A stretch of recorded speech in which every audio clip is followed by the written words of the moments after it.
भारतवर्ष में संस्कृत भाषा का बड़ा महत्व रहा है। तभी तो हमारे शास्त्र एवं पांडुलिपियाँ सभी संस्कृत भाषा में ही लिखे गए हैं।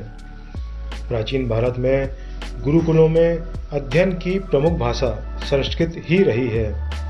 संस्कृत ऐसी वैज्ञानिक भाषा है जिसके बोलने से शारीरिक एवं मानसिक शुद्धता बढ़ती है। यदि आप संस्कृत बोलते हैं तो आपको दूसरे किसी योग एवं व्यायाम की आवश्यकता नहीं। भारत के किन गांवों में पूर्ण रूप से वार्तालाप के लिए संस्कृत का ही उपयोग होता है? कौन कौन से विश्वविद्यालय हैं जहां संस्कृत भाषा के माध्यम से ही सभी पाठ्यक्रमों को पढ़ाया जाता है? यह जानिए नर्मदा परिक्रमावासी संत से, जो स्वयं अपने घर में अपने पुत्र के साथ संस्कृत में ही वार्तालाप करते हैं। समय पूर्व लोगों ने मृत भाषा घोषित कर दी थी क्योंकि वो बोलने वाला कोई नहीं था, है ना? आप संस्कृत के बारे में क्या बता पाएंगे? संस्कृत विश्व की सर्वाधिक समृद्ध शुद्ध वैज्ञानिक भाषा है। यदि हम संस्कृत बोलते हैं तो वर्तमान में हमें किसी प्रकार की शारीरिक व्यायाम करने की आवश्यकता नहीं होती है, क्योंकि वैज्ञानिकी भाषा इसलिए उसको बोला जाता है जब हम विसर्ग का प्रयोग करते हैं। विसर्ग युक्त जितने शब्द हैं, रामः, प्रकोष्ठः, चषकः, बालकः, छात्रः, शिक्षकः, अध्यापकः, ये जितने भी शब्द हम जब बोलते हैं, आहा आहा आहा, हमारी कपालभाति अपने आप वो 24 घंटे होती है। हमें पृथक से समय निकाल के प्राणायाम करने की आवश्यकता नहीं होती। ऐसे ही जो वचन में एक नपुंसक लिंग वचन होते हैं, शब्द होते हैं, उसमें हम अम का प्रयोग करते हैं, मकार का। पत्रम, पुष्पम, जलम, द्वारम, वातायनम, मंदिरम, ये हम जितने शब्दों का अम प्रयोग करते हैं उसमें हमारी भ्रामरी होती है। आपको हम बता दें, इस पूरे भारत देश में 3 केंद्रीय विश्वविद्यालय हैं: लाल बहादुर शास्त्री विद्यापीठ, तिरुपति विद्यापीठ और राष्ट्रीय संस्कृत संस्थान। इनके कुल मिला के राष्ट्रीय संस्कृत संस्थान के अकेले 14 परिसर संस्कृत के हैं, जिसमें 10वीं के बाद प्राक शास्त्री प्रथम वर्ष से और PhD तक की शिक्षा संस्कृत में ही होती है। और एक एक परिसर में 1500 विद्यार्थी हैं। आज वर्तमान में लगभग 50,000 से अधिक विद्यार्थी प्रति वर्ष संस्कृत के विद्यार्थी के रूप में, संस्कृत का अध्ययन के रूप में, संस्कृत व्याकरण पढ़ के, संस्कृत साहित्य पढ़ के, संस्कृत दर्शन पढ़ के, संस्कृत ज्योतिष पढ़ के, संस्कृत में वास्तु पढ़ के और निकलते हैं और पूरे विश्व में वो परचम लहराते हैं। आज विदेशों में आप देखिए, योग से योगा हो गया है। ऐसे संस्कृत को संस्कृता हो गया है और पूरे विश्व में आज संस्कृत की डिमांड दिन प्रतिदिन बढ़ती जा रही है।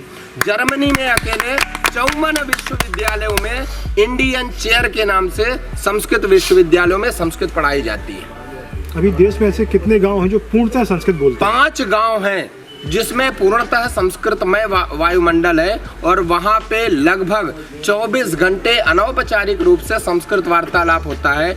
अपने मध्य प्रदेश में भी राजगढ़ जिले का झिरी ग्राम है जो संडावता के पास है, और नरसिंहपुर जिले जहाँ से हमारी यात्रा आई है वहाँ पे करेली तहसील के पास मोहत ग्राम है जो संस्कृत ग्राम है, और उज्जैन में एक गांव है, कर्नाटक में एक मत्तूर नाम का गांव है। ऐसे 5 गांव है। हरियाणा में कुरुक्षेत्र में ग्राम है। ऐसे 5 ग्राम है जो देश भर में जो संस्कृतमय वायुमंडल वो ग्रामवासी बनाते हैं और बोलते हैं। वहाँ पे बाल से लेके वृद्ध तक संस्कृत में वार्तालाप करते हैं। आज की पीढ़ी जो ना ज़्यादा शुद्ध हिंदी बोल पा रही है, ना शुद्ध इंग्लिश बोल पा रही है, एक नई लैंग्वेज, सॉरी इंग्लिश लैंग्वेज, उनको आप क्या संदेश देना चाहेंगे? हम संदेश यही देंगे, हम अपने स्वयं के घर से हम उसको यदि पहल करें। मैं स्वयं गृहस्थ होने के नाते अपने बच्चे से जन्म के प्रथम दिन से 7 वर्ष का हो गया है, उसकी पितृभाषा संस्कृत है, लेकिन वो अपनी माँ से हिंदी में वार्तालाप करता है। हमसे वो संस्कृत में ही हमारा वो जो प्रति उत्तर देता है, रिप्लाई करता है, वो संस्कृत में ही देता है।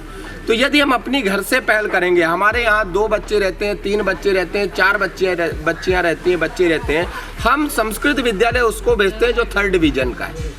लेकिन संस्कृत इतनी शुद्ध और परिष्कृत और इतनी समृद्ध भाषा है कि जो वास्तव में प्रथम श्रेणी में उत्तीर्ण और प्रथम श्रेणी का चिंतन करने वाला विद्यार्थी हो, उसको यदि हम संस्कृत में भेजें तो वह आज के युवाओं को समन्वय के आधार पर, शुद्धता के आधार पर वह कुछ शोध करके और समाज को देगा। जो संस्कृत की 50,000 पांडुलिपियाँ आज अनावश्यक धूल खा रही हैं, उन पांडुलिपियों को पढ़कर, उन संहिताओं को पढ़कर, उन उपनिषदों को पढ़कर, उन शास्त्रों को पढ़कर समाज में एक नया संदेश देगा, वो शोध आधारित संदेश देगा।